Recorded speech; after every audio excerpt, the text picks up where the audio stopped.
இறை கருணை பெற்ற அன்பர்கள் அருளாளர்கள் அனைவரையும் வாழ்த்தி வணங்கி மகிழ்கிறோம். அன்பிற்கினியவர்களே, நம்முடைய காணொளிகளும் நாம் முன்வைக்கக்கூடிய கருத்துக்களும் பலரையும் பாதிக்க செய்து அவர்களெல்லாம் ஆதரவளிக்கக்கூடிய நிலைமைகள் வரவேற்கக்கூடிய சூழல் உருவாகி இருப்பது என்பது மகிழ்ச்சிக்குரிய விஷயமாக இருக்கிறது.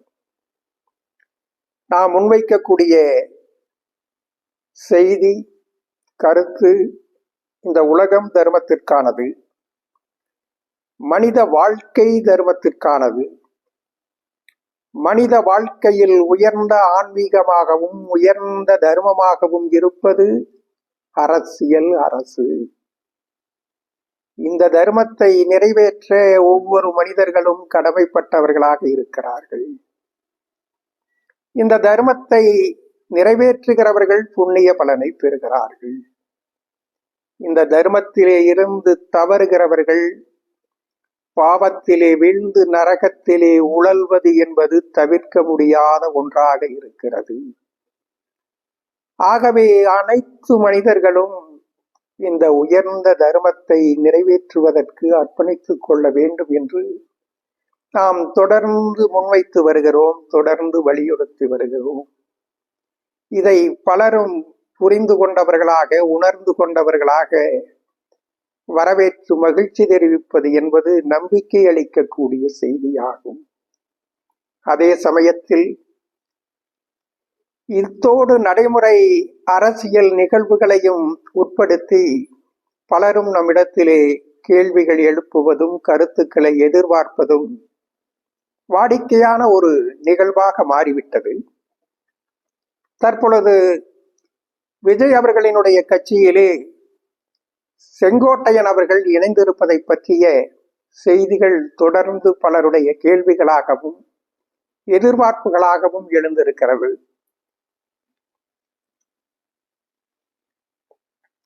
செங்கோட்டையன் அவர்கள் விஜய் அவர்களுடைய கட்சியிலே இணைவதற்குடைய பின்னணியில் பிஜேபி இருக்கிறது. விஜய் அவர்கள் கட்சியிலே செங்கோட்டையன் அவர்கள் சேர்ந்திருப்பது என்பது திராவிட முன்னேற்ற கழகத்தினுடைய திட்டமிட்ட செயல். அவர்களினுடைய பின்னணியிலே தான் இந்த நிகழ்வு நிகழ்ந்திருக்கிறது. இப்படி பலர் விமர்சனங்களை செய்கிறார்கள். இது பற்றி நீங்கள் என்ன சொல்லுகிறீர்கள்? உங்களுடைய கருத்து என்ன? இதனால் தமிழகத்திலே என்ன மாற்றங்கள் ஏற்படும், என்ன விளைவுகள் ஏற்படும் என்று பல அன்பர்கள் கேட்டிருக்கிறார்கள். நம்முடைய கருத்துக்களை எதிர்பார்க்கிறார்கள். பொதுவாக தமிழகத்தினுடைய அரசியல் விமர்சனங்கள் எல்லாம் ஒரே திசையை நோக்கி சென்று கொண்டிருக்கிறது. தமிழகத்திலே இருக்கக்கூடிய அரசியல் பல கோடிகளை முதலீடு செய்து எப்படியாவது தேர்தலில் வெற்றி பெற்று அந்த பல கோடிகளை பல ஆயிரம் கோடிகளாக, பல லட்சம் கோடிகளாக சேர்த்துக் கொள்வதுதான் அரசியலினுடைய வெற்றியாக கருதப்படுகிறது. அப்படிப்பட்ட வெற்றியை பெறுகிறவர்கள்தான் வெற்றியாளர்களாக அங்கீகரிக்கக்கூடிய நிலைமை இன்றைக்கு அரசியலிலே நிலவிக் கொண்டிருப்பது என்பது வேதனைக்குரிய விஷயமாகும்.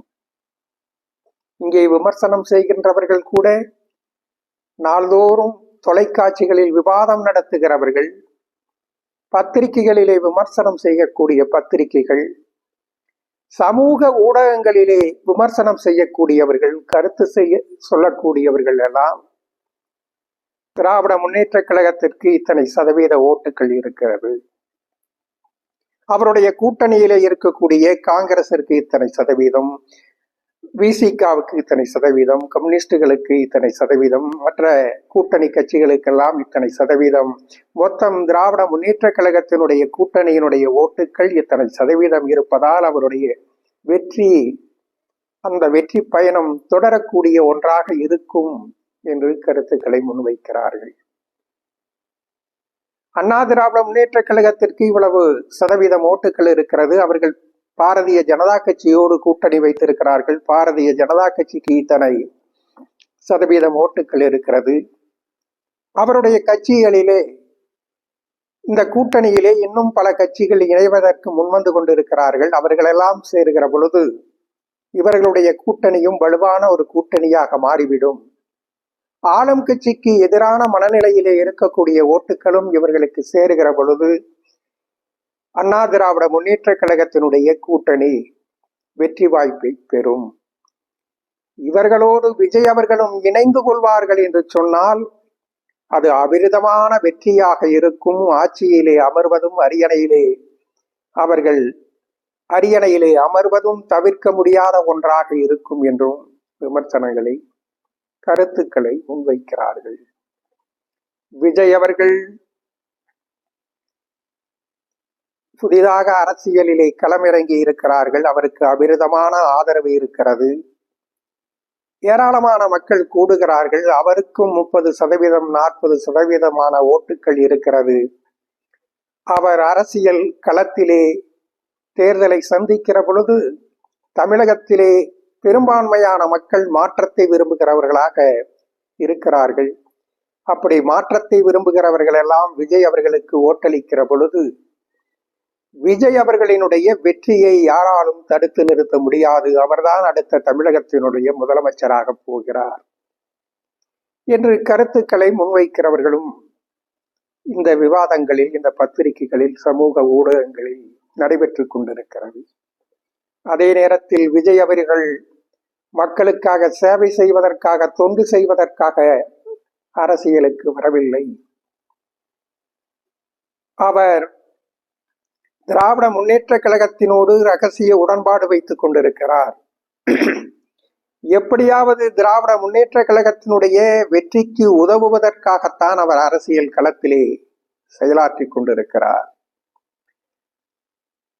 விஜய் அவர்களினுடைய கட்சி ஆதவு அர்ஜுனன் அவர்களால் முதலீடு செய்யப்பட்டு அமைக்கப்பட்டிருக்கக்கூடிய ஒரு கார்ப்பரேட் கம்பெனி. இந்த கார்ப்பரேட் கம்பெனி கரப்ஷன் கார்ப்பரேட் கம்பெனிகளாக இயங்கிக் கொண்டிருக்கக்கூடிய அரசியல் கட்சிகளோடு இதுவும் ஒரு கரப்ஷன் கார்ப்பரேட் கம்பெனியாகத்தான் களமிறங்கி இருக்கிறது. இவர்களுடைய நோக்கம் எல்லாம் இவர்களுக்கு கிடைக்கக்கூடிய ஆதரவை முதலீடு செய்து பணம் சேர்ப்பதுதான், கொள்ளையடிப்பதுதான் என்று கருத்துக்களை முன்வைக்கிறவர்களும் இருக்கிறார்கள். ஆனால் பொதுவாக மக்கள் உணர்ந்து கொள்ளக்கூடிய ஒரு விஷயம், தமிழகத்திலே இருக்கக்கூடிய அரசியல் கட்சிகள் எல்லாம் கரப்ஷன் கார்ப்பரேட் கம்பெனிகளாக மாறிவிட்டது என்பது எவரும் மறுக்க முடியாத உண்மையாக இருக்கிறது. இதில் இருந்து விடுபட வேண்டும் என்று சொன்னால் ஒவ்வொரு கட்சிகளுக்கும் இத்தனை சதவீதம் ஓட்டுக்கள் இருக்கிறது என்பதனால் தான் அவர்கள் இந்த ஓட்டுக்களை வைத்து மக்களை விலை பேசி, அவர்கள் பேரம் பேசி லாபம் அடைந்து கொண்டிருக்கிறார்கள்.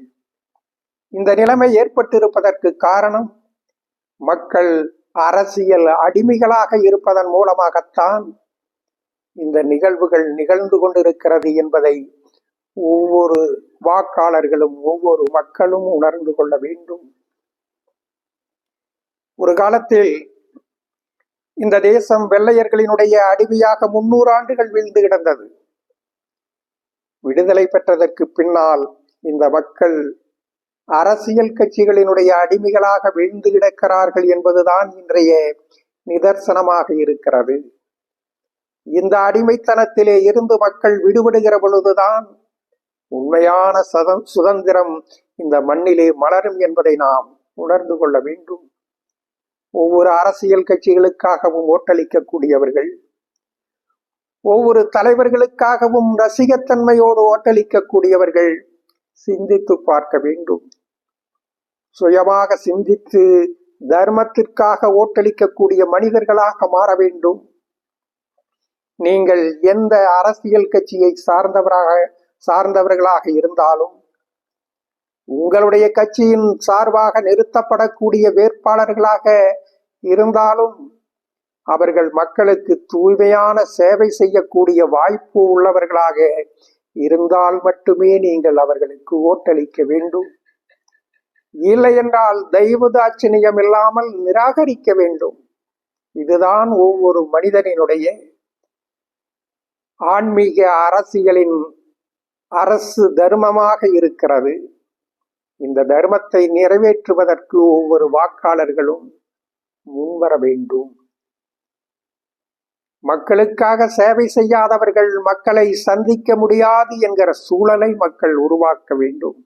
அப்படி உருவாக்குகிற பொழுதுதான் அறநெறி அரசியல் மலருகிற பொழுதுதான், அருளாட்சிகள் உருவாக்குகிற பொழுதுதான் இந்த மண்ணில், இந்த உலகத்தில் அமைதி உலகம் உருவாவதற்கான வாய்ப்புகள் நிலை பெறும். இன்றைக்கு விஜய் அவர்கள்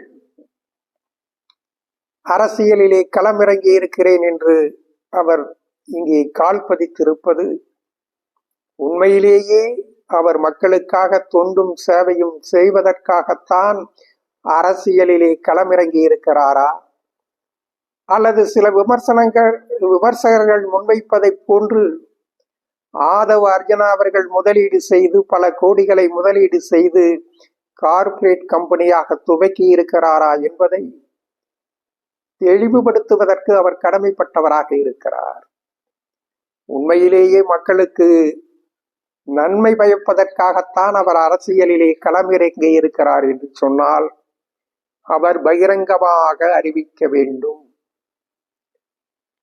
நான் தூய்மையான தொண்டும் சேவையும் செய்து மக்களுக்கு அர்ப்பணித்துக் கொள்வதற்காகத்தான் அரசியலிலே களமிறங்கி இருக்கிறேன்.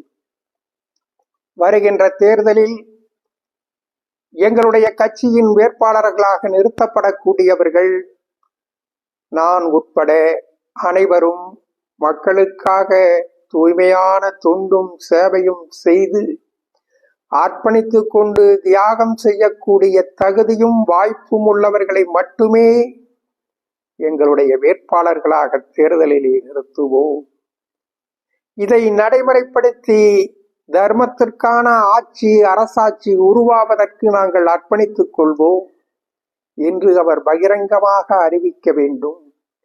அப்படி அறிவித்தால் மட்டுமே அவர் அறம் சார்ந்த அரசியலுக்காக, மக்களுக்கான அரசியலுக்காக களம் இறங்கி இருக்கிறார் என்பதை இந்த சமுதாயம் புரிந்து கொள்ள முடியும்.